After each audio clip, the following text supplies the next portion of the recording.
ಧೃತಿಗೆಡಬೇಡಿ, ನಿಮ್ಮೊಂದಿಗೆ ನಾವಿದ್ದೇವೆ. ನೊಂದ ಕುಟುಂಬಕ್ಕೆ ಶಾಸಕರಾದ PM ನರೇಂದ್ರ ಸ್ವಾಮಿಯವರಿಂದ ಸಾಂತ್ವನ. ದೇವಿರಳ್ಳಿ ಗ್ರಾಮದ ವಾಸಿ ನಿಂಗೇಗೌಡರ ಮಗನಾದ ನಿಂಗರಾಜು ಆಕಸ್ಮಿಕವಾಗಿ ವಿದ್ಯುತ್ ಸ್ಪರ್ಶದಿಂದ ಮೃತಪಟ್ಟ ಹಿನ್ನೆಲೆಯಲ್ಲಿ ಅವರ ನಿವಾಸಕ್ಕೆ ಗುರುವಾರ ರಾಜ್ಯ ಮಾಲಿನ್ಯ ನಿಯಂತ್ರಣ ಮಂಡಳಿ ಅಧ್ಯಕ್ಷರು ಹಾಗೂ ಕ್ಷೇತ್ರದ ಶಾಸಕರಾದ PM ನರೇಂದ್ರ ಸ್ವಾಮಿ ಭೇಟಿ ನೀಡಿ ಕುಟುಂಬಕ್ಕೆ ಧೃತಿಗೆಡಬೇಡಿ, ನಿಮ್ಮೊಂದಿಗೆ ನಾವಿದ್ದೇವೆ ಎಂದು ಸಾಂತ್ವನ ಹೇಳಿದರು. ಈ ಸಂದರ್ಭದಲ್ಲಿ ಗ್ರಾಮಸ್ಥರು ಮೃತನಿಗೆ ವಯಸ್ಸಾದ ತಂದೆ, ತಾಯಿ, ಹೆಂಡತಿ ಹಾಗೂ ಮಕ್ಕಳು ಇದ್ದಾರೆ.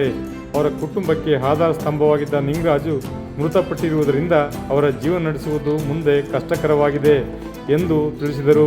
ಮೃತನ ತಂದೆ ನಿಂಗೇಗೌಡರು ಮಾತನಾಡಿ, ನಮಗೆ ವಯಸ್ಸಾಗಿದೆ, ಆರೋಗ್ಯ ಸರಿಯಿಲ್ಲ, ನಮ್ಮ ಮೊಮ್ಮಕ್ಕಳು ಸಹ ಇದ್ದಾರೆ, ಮುಂದಿನ ಜೀವನ ಹೇಗೆ ಎಂಬುದು ತಿಳಿಯುತ್ತಿಲ್ಲ ಎಂದು ಕುಟುಂಬಸ್ಥರು ಶಾಸಕರಿಗೆ ನಿವೇದನೆ ಮಾಡಿಕೊಂಡರು.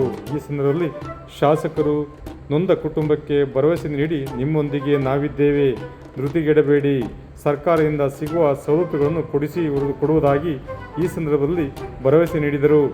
ವಿಶೇಷ ವರದಿ HN ಪ್ರಸಾದ್, ಹಲಗೂರು.